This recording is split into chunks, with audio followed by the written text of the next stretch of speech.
اپنے دل کے نور کو بچانا بڑا مشکل ہو گیا ہے. جس دور میں آپ چل رہے ہیں، جس زمانے میں آپ چل رہے ہیں، اللہ کی قسم اس سے زیادہ مشکل زمانہ آج تک اس امت پر نہیں آیا.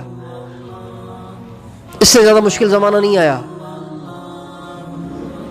کہ یہاں بیٹھ کر آپ یورپ کی عورتوں کو دیکھ سکیں، یہاں بیٹھ کر وہاں کی بے غیرتی اور بے حیائی کا مشاہدہ کر سکیں. یہ تو کبھی بھی نہیں ہو سکا تھا، یہ اب ہو سکتا ہے. تو اگر ایمان کو بچانا ہے، اگر دل کے نور کو بچانا ہے، اگر اپنے تقوی کو بچانا ہے، اگر اپنی دنیا اور آخرت کو بچانا ہے، تو آپ کو گردن جھکا کر اپنے آپ اپنی گردن کو جھکانے کی عادت ڈالنا پڑے گی، ورنہ کوئی سی بھی نظر آپ کے اندر کا صفایا کر دے گی. ابو عبداللہ اندلسی رحمۃ اللہ علیہ ایک بہت بڑے بزرگ گزرے. ابو عبداللہ اندلسی اتنے بڑے بزرگ تھے کہ حضرت جنید بغدادی رحمۃ اللہ علیہ جیسے مشائخ اور حضرت شیخ شبلی رحمۃ اللہ علیہ جیسے مشائخ وہ بھی ان سے استفادہ کرتے تھے. اتنے بڑے بزرگ تھے وہ. اس زمانے کے محدث بھی تھے، حافظ بھی تھے، اور اپنے زمانے کے کامل ولی بھی تھے، اور ولیوں کے امام تھے، ولیوں کے سردار تھے. جنید بغدادی جن سے استفادہ کرتے ہوں، ابو بکر شبلی جیسے جن سے استفادہ کرتے ہوں، تو وہ کیا اس زمانے کے آدمی ہوں گے.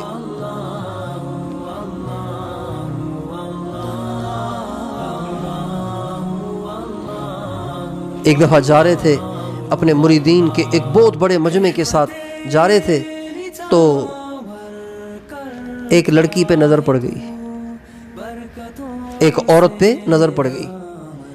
نظر پڑتے ہی اپنا دل اس پہ فدا کر بیٹھے، دیکھتے ہی چلے گئے، دیکھتے ہی چلے گئے، دیکھتے ہی چلے گئے، دیکھتے ہی چلے گئے. اتنا اسے گھور گھور کے دیکھا کہ اندر کی شمع بالکل بجھ گئی، سب سلب ہو گیا، دل سیاہ ہو گیا، اور وہیں بیٹھ گئے. مریدین نے کہا حضرت چلے نا. فرمایا بھائی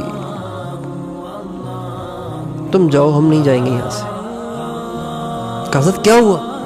کہا بس ہم نے یہی رہنا ہے. کہا حضرت یہ اتنے سارے لوگ آپ کے ساتھ چل رہے ہیں، یہ آپ کی وجہ سے، آپ یہاں کیا کریں گے؟ کہا بس چھوڑو ان باتوں کو، بس ہم نے یہی رہنا ہے. کہا حضرت یہ اندلس میں اتنی ساری خانقاہیں آپ ہی کے دم سے آباد ہیں، ہزاروں مریدین آپ کی برکت سے اللہ اللہ کر رہے ہیں، اور کتنے سارے اللہ والے بن رہے ہیں، اور کتنے سارے آپ سے حدیث پڑھ رہے ہیں. آپ یہاں آپ کہہ رہے ہیں میں یہاں بیٹھ رہا ہوں، کیا مطلب ہے اس کا؟ آپ چلیں نا. بہت منتیں کی، کئی دن گزر گئے ان کو سمجھاتے اور ان کی منتیں کرتے کرتے. حضرت تیار نہیں ہوئے، یہ سب چھوڑ کے آخر چلے گئے.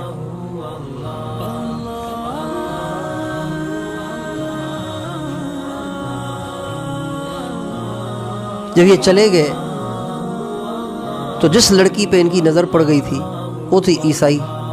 اس کے باپ کے پاس گئے، کہنے لگے اندلس کا ہوں، آپ کی بیٹی سے شادی کرنا چاہتا ہوں، آپ کر دیں. کا شرط ہے. کا کیا؟ کا عیسائی ہو جاؤ، ایک شرط، اور 1 سال تک سور چرانے ہوں گے، دوسری شرط. قبول ہے تو بیٹی حاضر ہے. کا قبول ہے. اسلام بھی چھوڑ دیا اور سور چرانے پر بھی آمادہ ہو گئے، اور اسلام چھوڑ دیا، نکاح ہو گیا. 1 سال کے بعد حضرت شبلی رحمۃ اللہ علیہ کو خیال آیا کہ ہمارے حضرت کو ہم وہاں چھوڑ آئے تھے، چل کے خبر تو لیں ان کا کیا حال ہے، وہ کیا کر رہے ہیں. چلتے چلتے جب اس بستی پہ پہنچے اور وہاں والوں سے پوچھا بھی ہم یہاں ایک بزرگ کو چھوڑ کر گئے تھے، کہاں ہیں؟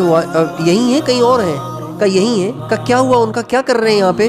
کہ بس وہ ایک لڑکی پہ عاشق ہو گئے تھے، تو ان کے باپ سے کہا، اس نے کہا عیسائی ہو جاؤ، وہ عیسائی ہو گئے.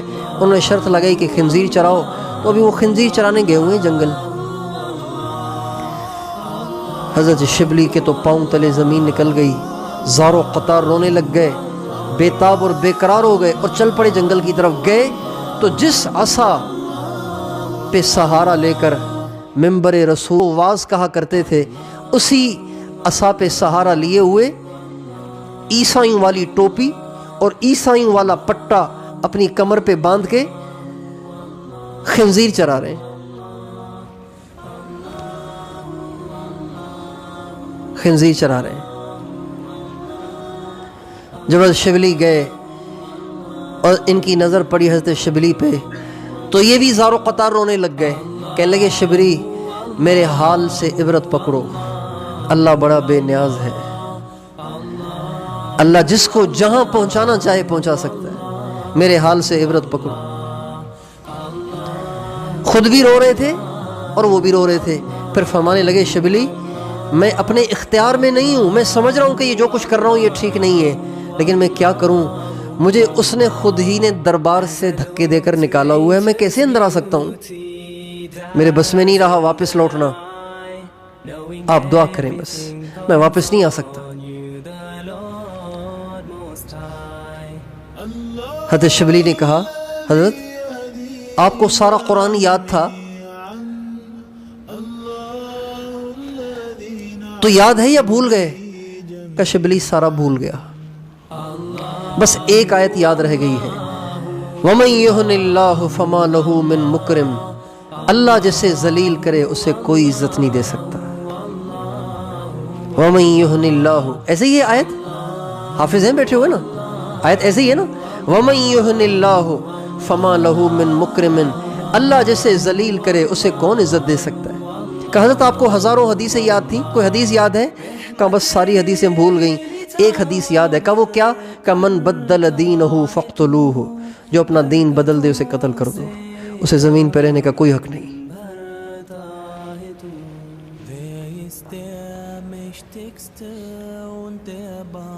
یہ نگاہ ایسی ظالم ہے، یہ نظر کی آزادی اتنی خطرناک ہے، اتنی خوفناک ہے کہ زندگی بھر کی ہوئی کمائیاں برباد ہو جاتی ہیں۔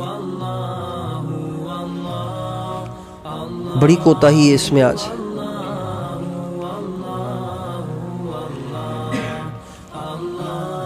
چنانچہ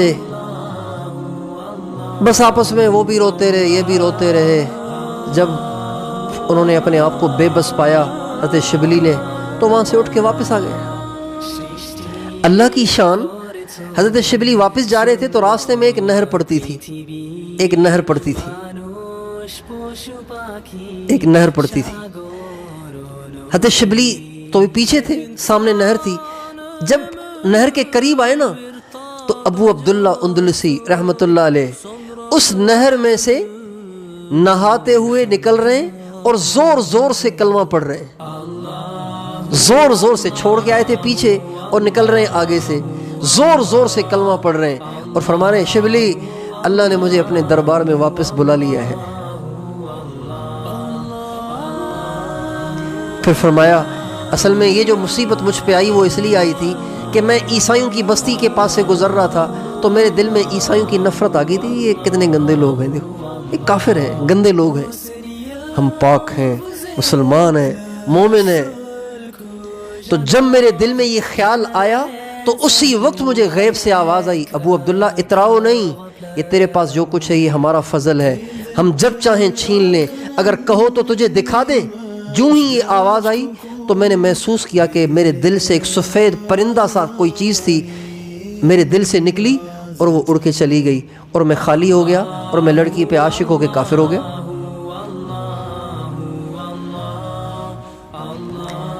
پھر وہ واپس اندلس لوٹے، وہ خانقاہیں دوبارہ آباد ہوئیں اور اللہ نے ان کو پہلے سے بھی بڑا مقام عطا فرمایا، پہلے سے بھی بڑا درجہ عطا فرمایا۔ یہ نگاہ کی آزادی اور یہ اپنے اندر عجب اور کبر، اپنی حیثیت بنانا، اپنے آپ کو کچھ سمجھنا، یہ اتنے خطرناک قسم کے کام ہیں، اتنی خطرناک قسم کی باتیں ہیں کہ انسان کہیں کا بھی نہیں رہتا۔